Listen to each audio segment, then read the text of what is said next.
Cosby grew up in Philadelphia.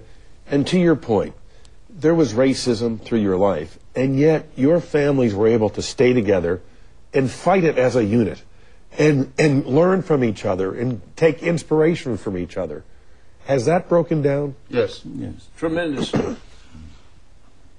I cannot fully tell you how disappointing it is to hear philosophies come from people.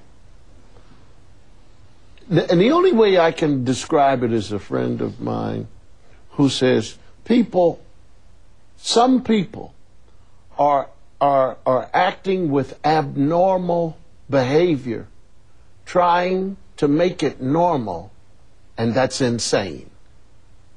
And that's what he said. I hear things coming out of the mouths of babes, things that they believe. Example, one of the most old-fashioned things.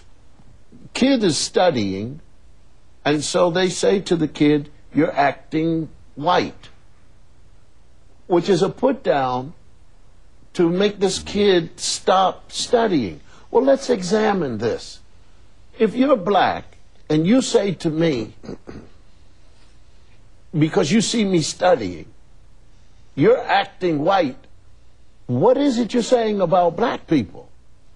You see, these are things that have to be discussed with people. And nobody, people aren't coming up enough to challenge these statements, to do character corrections on these things. If a young girl says, "I want to have a baby because I want something that loves me," that young lady is saying something, and we've got to talk to her about herself and her idea of love.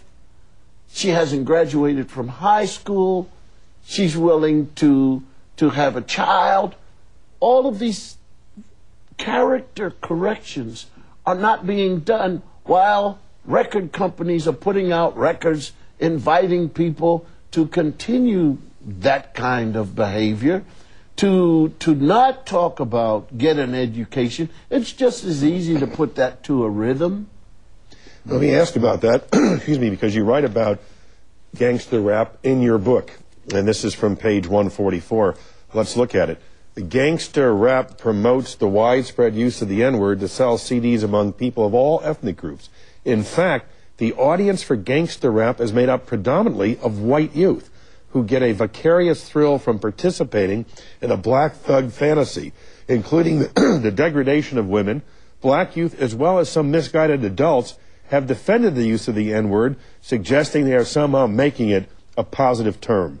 Don't fall for that nonsense. The N-word is a vile symbol of our oppression by slave masters. I agree. And it does damage to our children from the very beginning, very young ages, because it's such a derogatory word that it's going to make them feel like kind of worthless, that they're called that. And there's no way that you can make that word positive in this culture in terms of what it meant for black people, their oppression, slavery, lynching. That can never be made positive. And even the people who suggest that it can, say a gangster rapper or other kids in the street, say it's positive and you're my brother, they use the word, they also use it when they're shooting and killing each other. They're calling them that same name in a derogatory way. And when white youth are the primary buyers of these CDs, is there a license given to them to say, you know what, you can use the word, black artists use it, it's okay? I think so. I think just looking, if they're putting it out and it's public, but I also think that the white male and the black male putting this on record, and then of course you have white rappers. You have to look at what they share. My belief. What do these two men or boys share, the white boy and the black boy? 70% of whatever. And not all black males